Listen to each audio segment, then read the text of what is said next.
Hey everybody, I'm Nick Layton. And I'm Leah Bottima. And we're the hosts of Were You Raised by Wolves? Each week we try to make the world a kinder, nicer place. Well, that's the idea, at least. I mean, we try. Have you ever wondered what to do if you're ghosted? Or what to do when a friend asks you to borrow money? Or the proper way to eat Cheetos? You know, the big questions. So please find Were You Raised by Wolves wherever you listen.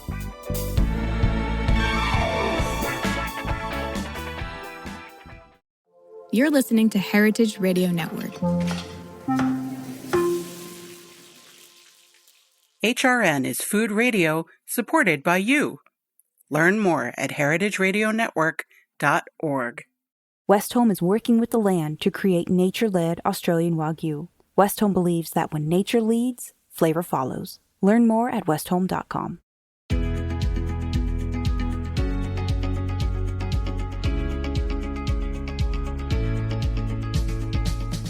Welcome to Spill and Dish, a podcast from the Specialty Food Association. Founded in 1952, SFA is the leading trade association and source of information about the $207 billion specialty food industry. We champion the food producers, retailers, and buyers who make up the specialty food world. I'm today's host, Gretchen Van Usselston, Director of Education and Programs at SFA. We're excited to bring you today's episode and so happy to be working with Heritage Radio Network, a nonprofit podcast network covering the world of food, drink, and agriculture, and expanding the way that eaters think about food. Today's very special guest is Abbey Rodriguez. Abbey is an entrepreneur, author, digital marketing professional, and sociologist. She's the founder and CEO of Tastemaker Conference, an events-based community for food creators and educational platform focused on digital food content creation. She's also the co-founder of the food content creation agency, Rafa Creative, as well as the co-author of the wellness cookbook, Root and Nourish, and the creator behind the recipe website, The Butter Half. Welcome, Abbey. How are you today? I'm doing well, Gretchen. Thanks for having me. Fantastic.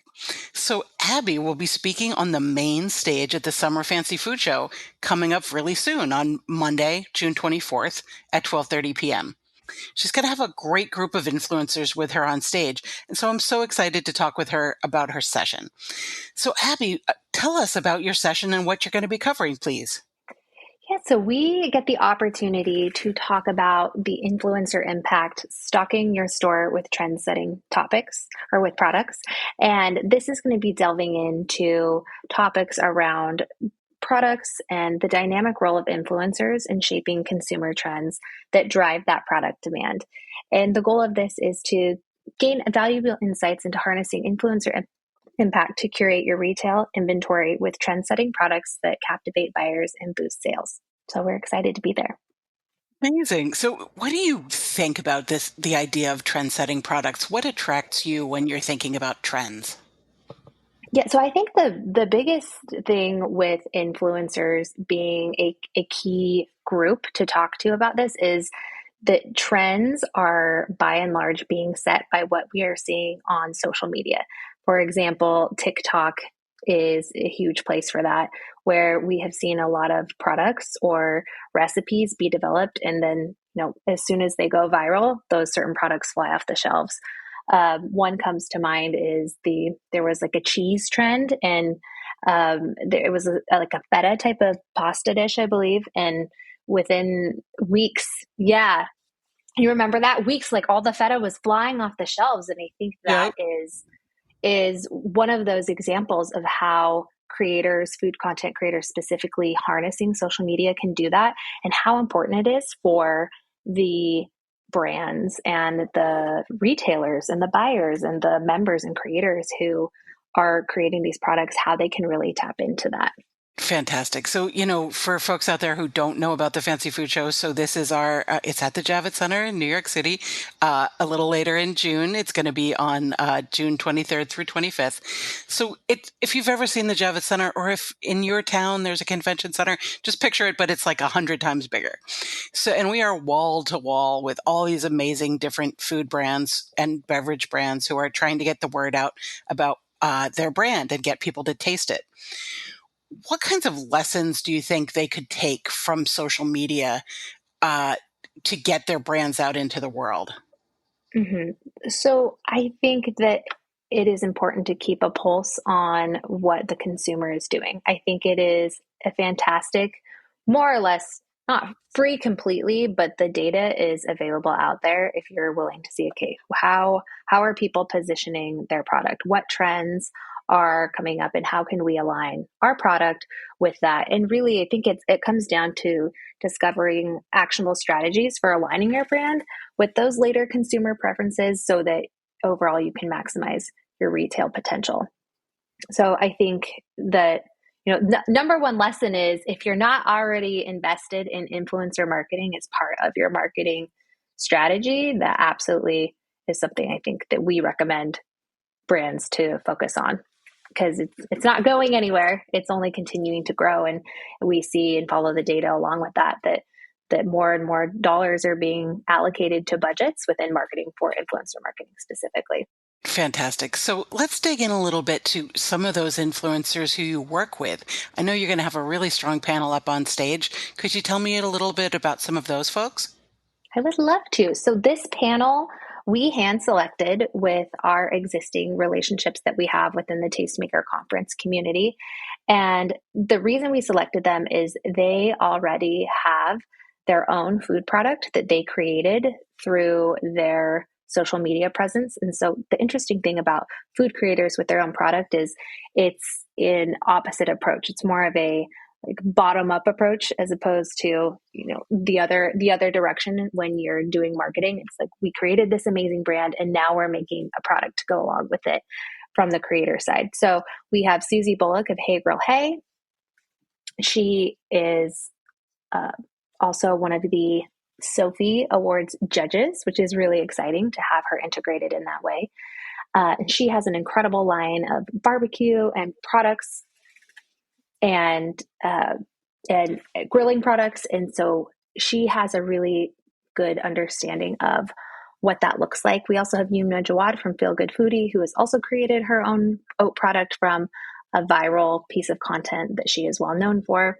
Rosalind Daniels will be joining us as she is getting into that space where she is developing her own line of products that support what she's doing. And then Tony Okamoto is a wonderful plant-based blogger and recipe creator who is interested in that process too. So we have everybody from different walks of their creator path who can give a different insight into what that looks like and then how they're able to do that within their own businesses, but also talk about the brand partnerships that they've done because they all have experience with that as well and identifying those trends and helping get the word out that way.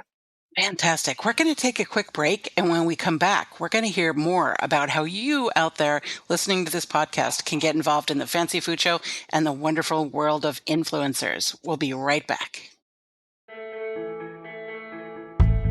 Whether you're a chef or just love going to restaurants, you know the best ingredients are everything, especially when it comes to beef.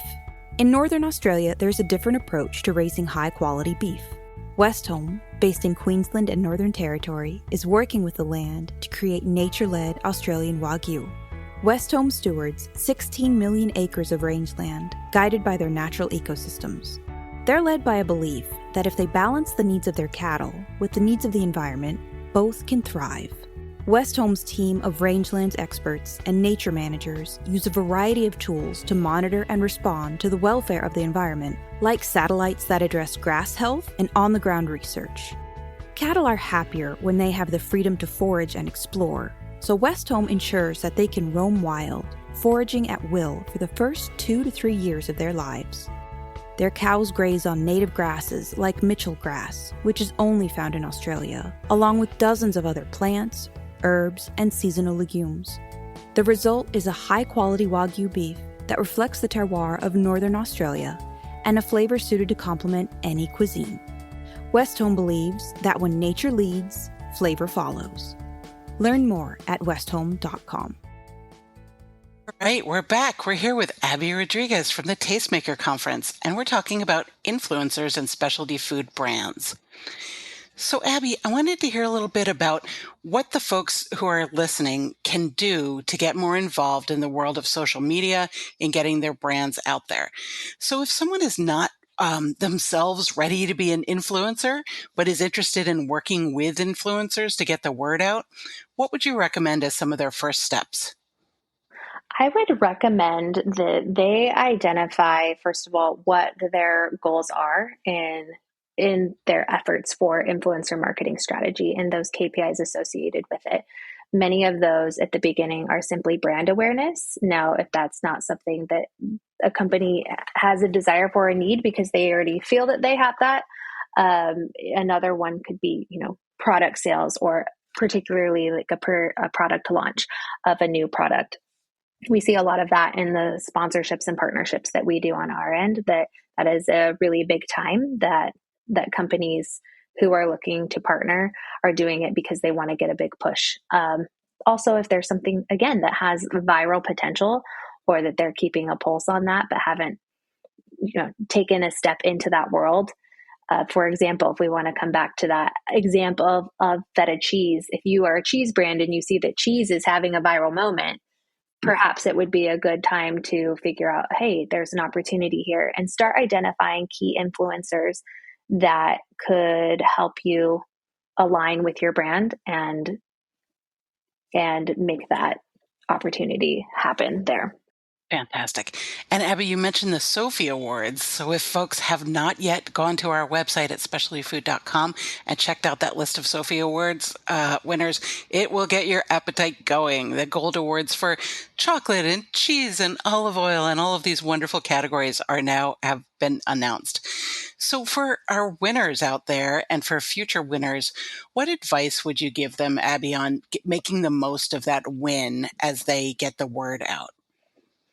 Yeah, I think that making the most of that, you have the opportunity to use that PR leverage. And I think that figuring out how to position yourself when reaching out to potential influencer partnerships and working with content creators, that social proof goes a long way, which is why, awards are such a fantastic way to add that to your profile and your social capital, if you will, as a brand, especially as a new business.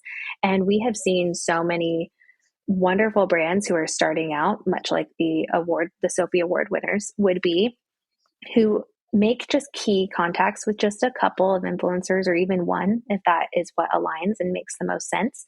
And being able to, in tandem with your PR strategy and working with that, making that an overall holistic part of your digital marketing approach.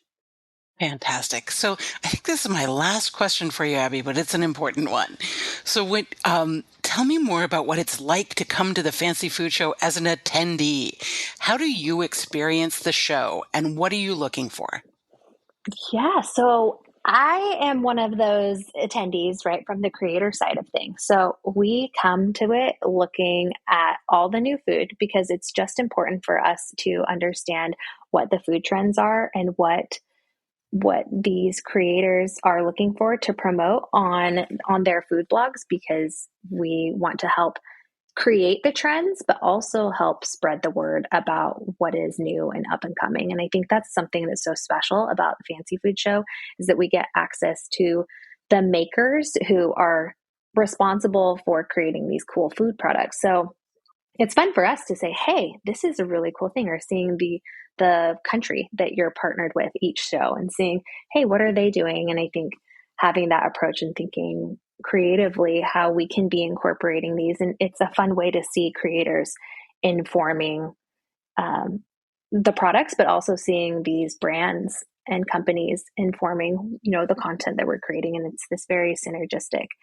relationship there. And it's always fun to sample the food as well. That's a huge highlight. I feel like I always come, prepared not to eat breakfast, because it's like, hey, we're going to be here eating cheese and all the yummy drinks and mochi and all of the delicious stuff the whole time. So it's a really fun place to be from the creator angle.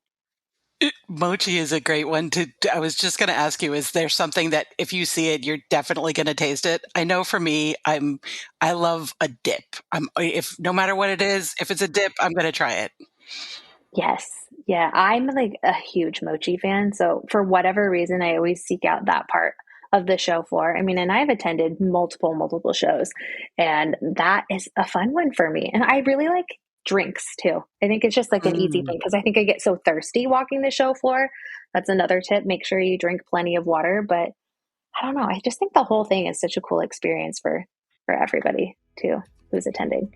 Well, fantastic. Well, Abbey will be speaking on the main stage on Monday, June 24th at 12:30 p.m. at our Summer Fancy Food Show.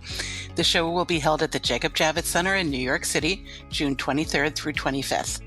If you're a retailer, buyer, or industry pro and you want to attend the show, visit specialtyfood.com to learn more and register. Special thanks to Abbey Rodriguez for joining us today, and to Heritage Radio Network, the world's pioneer food radio station. This is Spill and Dish, a Specialty Food Association podcast. Spill and Dish, a Specialty Food Association podcast, is powered by Simplecast. Thanks for listening to Heritage Radio Network, food radio supported by you. Keep in touch at heritageradionetwork.org/subscribe. Hey, it's Francis Lamb, host of The Splendid Table. Every week on our show, we talk about food and cooking and the meanings of food and cooking. We talk with the most interesting people in food about their techniques, their culture, and everything in between. Whether it's about how fried chicken took over the world or how Instagram changes the way people are actually eating. It's a food show where everyone is welcome. Come join us. You can listen to The Splendid Table wherever you get your podcasts.